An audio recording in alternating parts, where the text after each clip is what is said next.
Thank you, everybody, for joining us today for our Criterion Learning Series.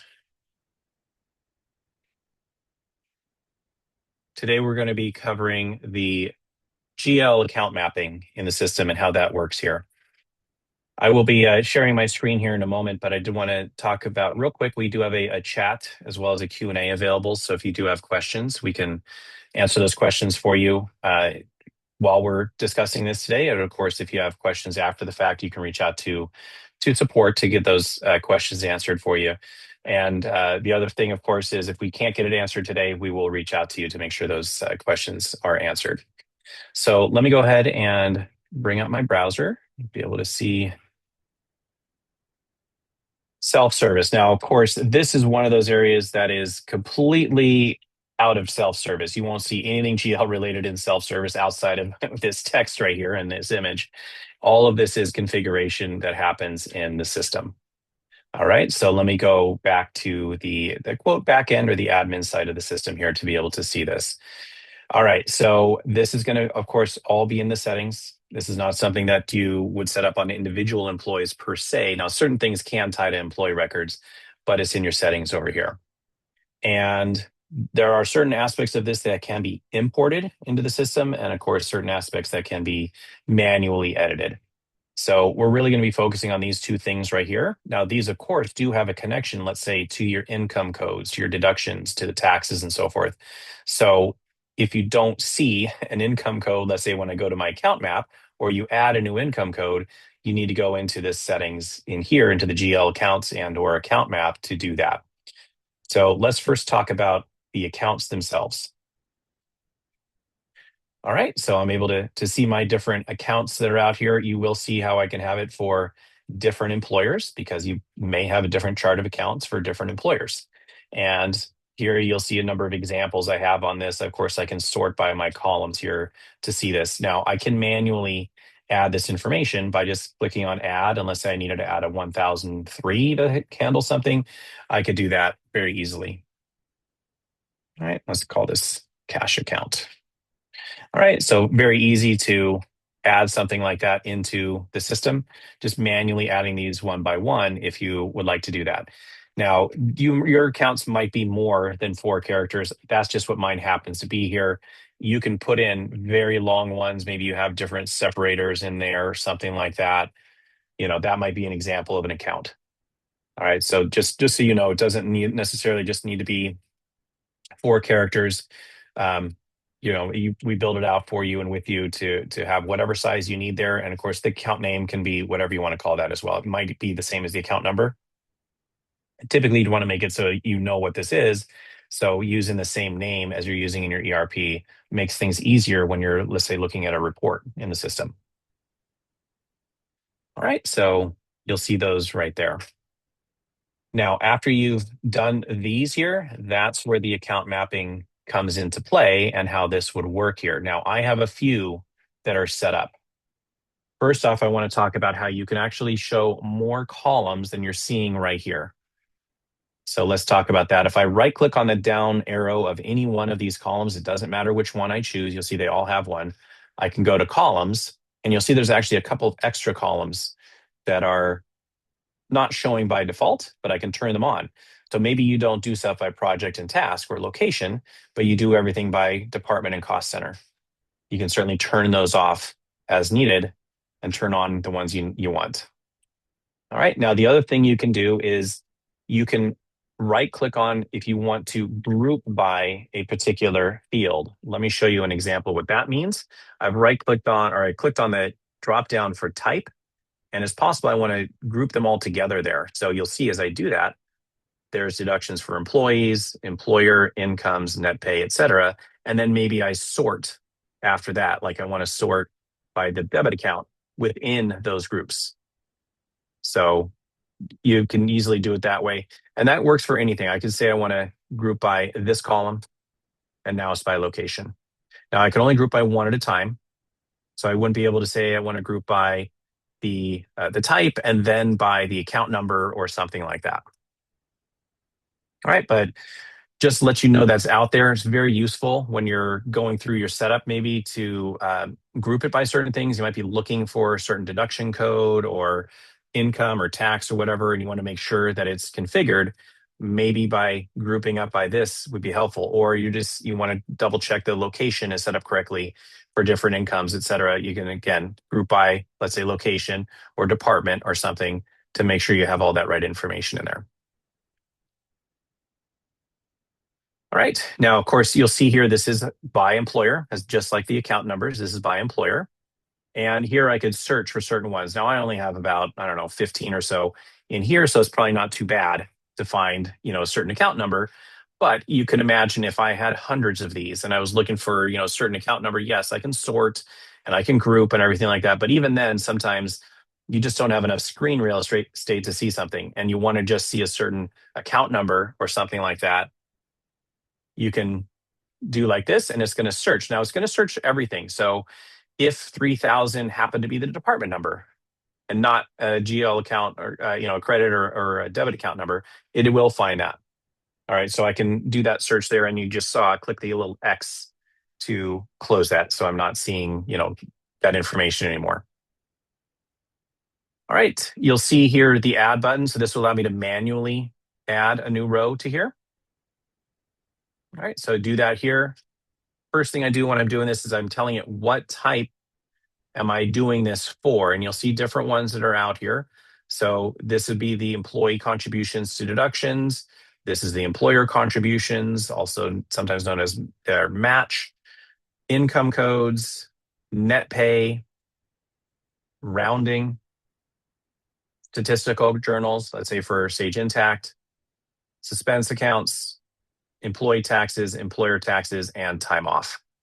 So let me just click on like the employee deduction here. You'll notice that it's only showing a credit account right here by default. That's the only thing that's showing. If I choose employer, of course, there's a credit and a debit, and they're both required to be filled in. So you'll see as I do these things, how it's showing the appropriate accounts that I need to fill in. Like when I do income, a debit account is required. All right. Now, what we're doing here is we're setting up our different filters for these things here. So as an example, I could say that every deduction goes to a certain credit account. If I do not choose the deduction code, it's going to mean that all deductions that aren't already coded as something else are going to follow this one here. That could be useful if you're setting something up. You may want a catch-all account just in case you add a new deduction and you forget to do this. Rather than it not getting coded to any account, maybe you make an account 9999999 or something like that, and you say that any deduction that isn't already named in this dropdown goes to that particular account number, so that you can catch those things on reports before maybe you send it over to the general ledger. All right, so that's one thing I did when I was in implementations and supporting people is I would set up kind of a catch-all. And I would do that for other things too, employers, incomes, taxes, et cetera, just to make sure that there was some place for those things to land. And I would usually use a different account number for each one. So I can know, okay, incomes are 999 and deductions are 998 or whatever. So I could catch them like that. All right, if I do want to name a specific deduction, of course, I can do that here. So let's just say it's this Roth 401k. Now you notice it is per deduction. This is not a multi-select. I can't say Roth 401k and 401k catch-up and 401k, percent or whatever. It's just for Roth 401k. Okay, and then I choose the account. Now, you may have noticed when I set up the accounts here, I didn't indicate whether that account could be used for credits or debits or both. I just set up the account. So this is going to show all the accounts. All right, so just be aware of that. If you're looking for ones that only are, have a credit balance or something, you're not going to see that in here. So you'd have to choose the appropriate one there. Now, I don't have one that's specifically called 401k, but I'll just choose this one that says employee deductions. Okay, and you'll see it is showing the account number, and then, of course, the description of that right there. All right, now, if your account is, sorry about that. If your account is 2000 plus, let's say, the department number and then a project number or something like that, That is something that we can configure in the GL configuration. A little bit further down, I'll talk about how it could be set up in the GL report so that you don't necessarily have to name the department and the project in here. It can read from the setting of that department and or project or whatever it happened to be. So that's not always the case, though. Sometimes you have different account numbers for different locations or projects or whatever these fields are here. So let's just say that Roth 401k at the New York location uses a different account number than Roth 401k at the Richmond location. That's what this would be for, saying if this is met up here. So I've got Roth 401k and maybe even further down in the accounting department on this project called Sierra West, it uses, this account right here. So that would allow me to name a very specific account based off of these additional filters down here. It is also possible that we're just going to read the values in, let's say, the location, the project, the department, and it will be added onto the account number. So maybe location New York is 00. So maybe the account number when we export and when we look on a report would be 2000-00. And then the department, let's say accounting is 100. It might build the account number in the export and the report to be 2000-00 to indicate New York and 100 to indicate accounting. So those different segments of your account number might just be included in the GL export. Is something to ask support or your implementation or your partner on how your GL account is built. And it can be built, everybody could have different numbers, of course. So I'm talking very high level. You may not have 2000-00 and stuff like that. All right, so you can build out these for the different ones in here, very manual process to put those in there. Now you might say, well, what if I want to import or export this information? You can do that right here. So first off, I can export, and I'm going to show you what this export looks like here. So you'll be able to see the setup of my current configuration. Give me 1 second to bring this up. I just need to switch to Excel. All right, so this is what just got exported. You'll see various sheets down here at the bottom.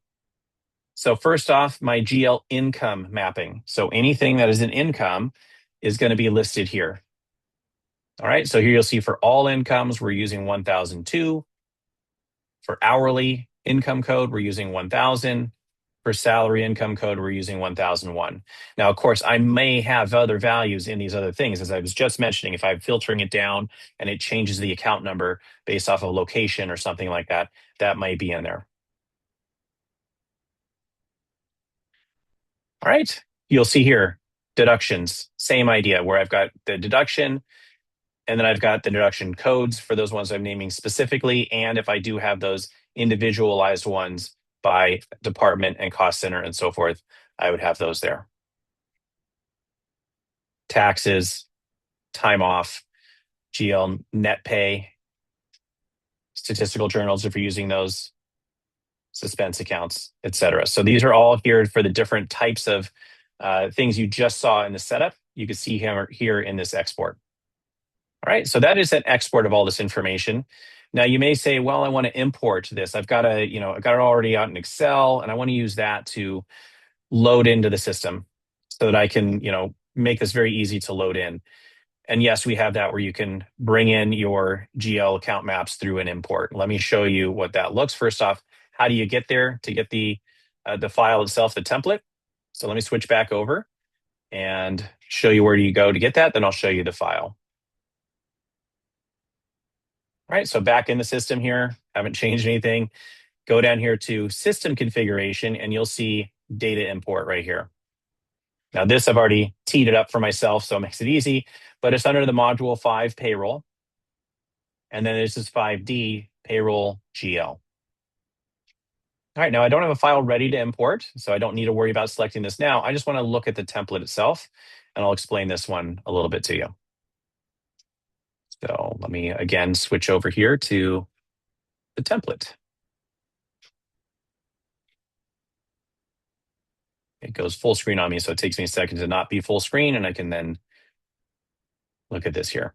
So of course, anytime we're doing a download or those templates, it's going to go to where you save your downloads. I just want to make sure that's clear because some people move those download folders around. So mine happens to be a folder called downloads. You might save it to your desktop, maybe your documents, maybe a server somewhere. Make sure you know where your downloads go. Usually your browser will tell you where things are, but that is something that's under your control. I can't really tell you. It's always going to be under the downloads folder. Mine is. But here's that file. Now, the first thing you'll see here is lookups. So these are the values that are in the system for various drop downs you're going to see. So if you've never seen these templates before, you may not be aware that what we're doing is we do export out your current configuration. So as an example, I have two employers and I can see them both here. All of these income codes are set up between the two employers. Here are the various locations I've got, the different task codes, projects, departments, cost centers, deduction codes. Every tax code under the sun is here, and time off plans, the type, and a yes and no. So that's what this is here for. If let's say you wanted to add a new deduction code, maybe you have this spreadsheet open and you go, you know what, I'm not seeing a particular deduction code here. You could, in theory, add it to this. It just needs to match exactly to what's in the system there. I highly recommend you do not change something on here. If you don't see a department code that's not here or something like that, simply adding it to this spreadsheet is not going to add it to the system. When I go to import, if I haven't added to the system, you're going to get a validation error because it won't exist. And the system's going to say, I don't know what you mean by the department, I don't know, let's say customer service. Because just because you entered it on here doesn't mean it's in the system. So if you don't see something here, and especially let's say you go to these drop downs and you don't see a certain location or something, that is because it hasn't been set up in the system.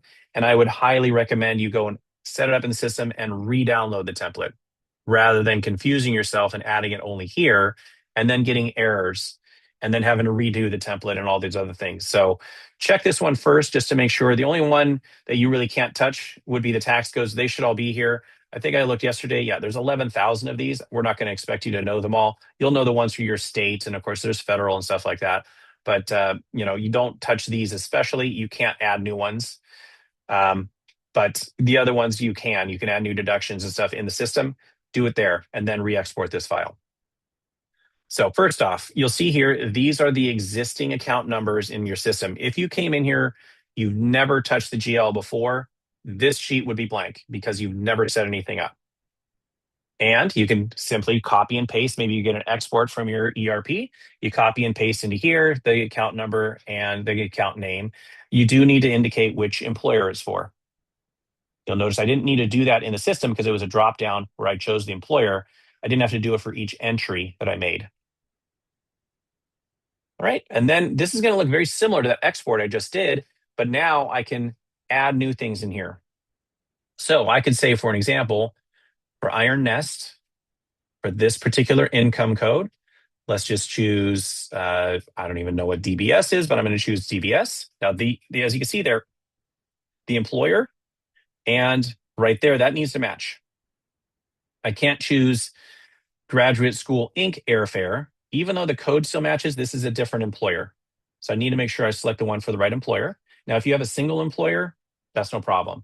But if you do have two or more, then you would want to make sure those match up. And then the locations. And again, these need to match up. You'll see those ones need to match up with those same ones. I got HQ for both. And so I have to make sure those match.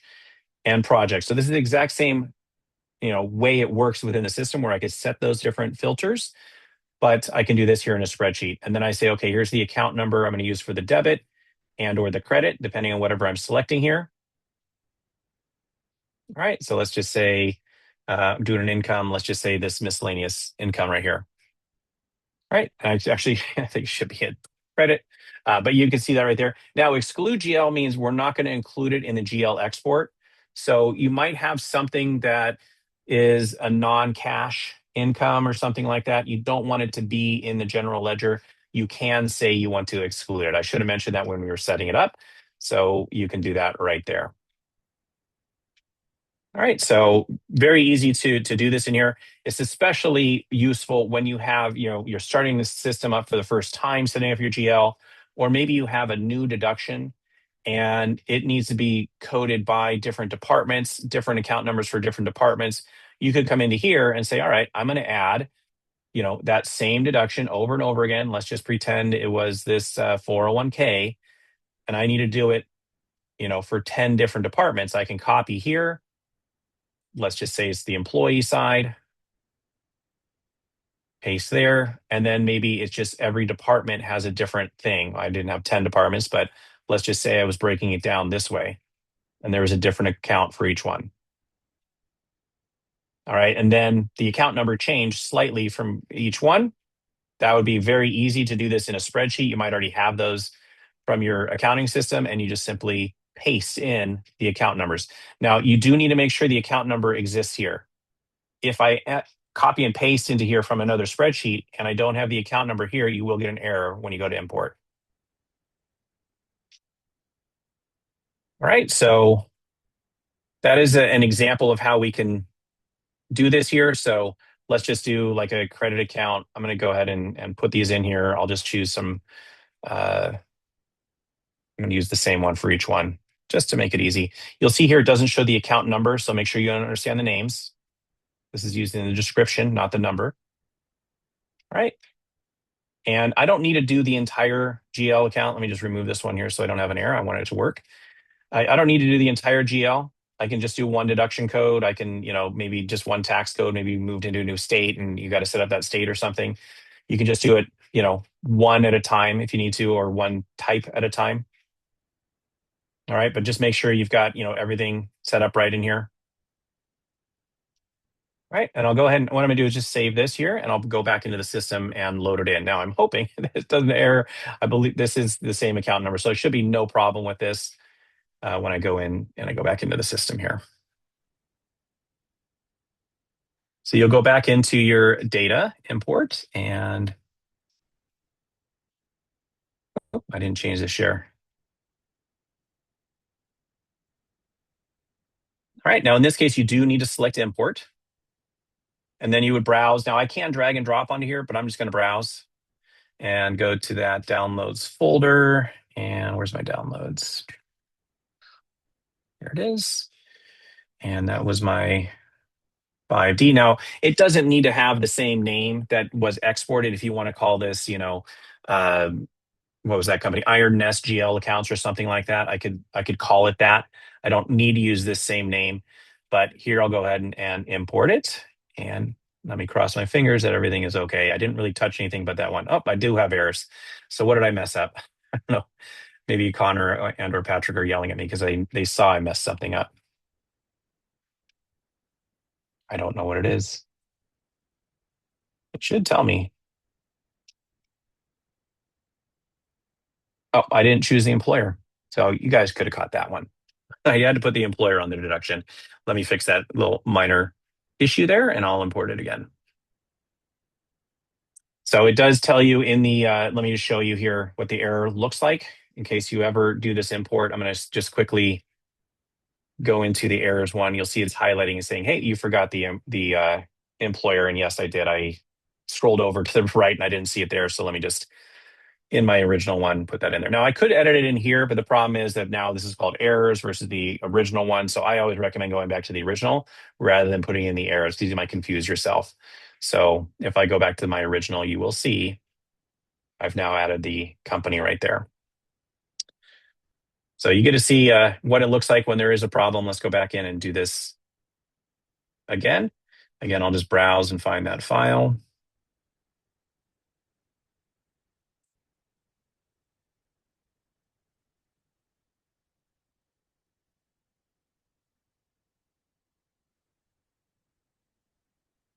Oh, where did it go away? That's interesting. All right, there we go. I don't know why there's errors now. Anyways, I'm going to stop trying to troubleshoot those things.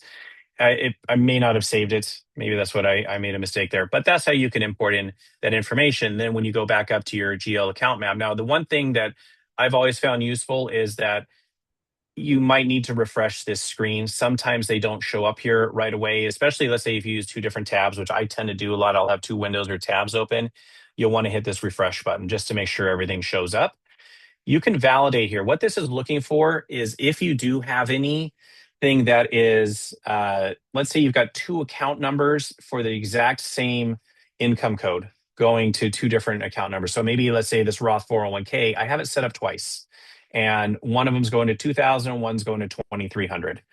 The system's not going to know what you want to do there. That's a validation error. You need to clear that up and delete one of them. Or maybe you forgot to put down those filters and say, yeah, 2,300 when the department is accounting is 2,000 when it's anything else. So you do need to make sure there are no problems there. That's what the validation will do. All right, now where does this actually get used? So it gets used in payroll processing under the general ledger. And of course, you can also see it in reports. So here you can see I've got different batches I've created over the years. All right, and I'm going to show you one that's already been created just to save a little time here. Here is that batch that was created. Now, as I mentioned, here's the account number here. There's settings you can do to say add other things to make that account number correct when it goes into our ERP. Maybe you're sending something over to Intact and there should be different dimensions in there. That's configured in the GL report. I'll show you where that is, where it would have that information. But you'll see some kind of generic stuff right here with those account numbers, the debits and credits and so forth. And of course, I can download this. I don't remember what this is connected to. I don't want to transmit it to something that I don't know, but I can download this file. And it's going to look like this exact format with these headers and everything like that. Let's talk about real quick where that is set up, that configuration in your payroll settings, in your general ledger settings is the file right here. I guess mine was from Microsoft Dynamics 365, but this is where you would have that configuration. So maybe it's a file. This is going to be the format. And you can see we have a number of them built into the system here. This is where I was talking about you may have different formats based off of your ERP and stuff. That's going to build full account numbers from things like projects and tasks and stuff like that. And then if you want to see a report version, you don't want to export it out to Excel. You want to see a report version under your payroll reports. There's actually two of them. This is going to be similar to that export. It's going to be a summary of the GL for that particular pay date that you have out there. I don't remember which one it was. I think it was in 2002. And it's going to go ahead and do that. Now here I could go ahead and say, oh, I only want to look at a certain account number or just different department, or I do want to show the employer side of taxes and deductions. Whatever you might want to do, it's going to go ahead and deliver that report for you there. You do have to create the batch first before it'll show up here. That's why this is blank. I do need to create it first. This is what actually builds the account numbers. So if I go to 10623, that report would work versus what came up. And then the same thing, if I want to see the actual employee detail, this will be the summary, doesn't include the employee detail. This is going to show that employee detail. So if I went out here to 10623, I think it was, I could see the employee detail. But again, I could go in and say, I want to just see it for a certain account number or something like that. And it's going to bring up that detail for that particular employee and or account number. So this one is going to be a PDF. I could certainly export this out if I need to, and it'll match up with whatever is in the export that's going out there because it's the same data.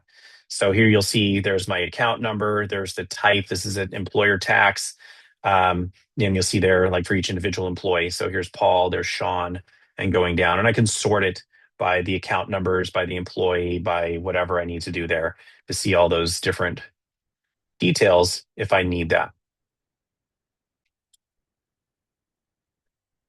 All right. I don't know if there were any questions Patrick or Connor might have answered there. Certainly, this is very in-depth into the GL configuration. If you have questions on this, we encourage you, of course, to look at the help. Of course, if I went to the help for General Ledger, it will talk about this and how the accounts are set up and so forth. So this might be, enough to at least trigger some memories of how this stuff is set up in here. I think it's pretty good help in here, but certainly you may still have additional help needed. You can reach out to us, email, calling, reaching out to your partner if you're working with a partner, or submitting a ticket.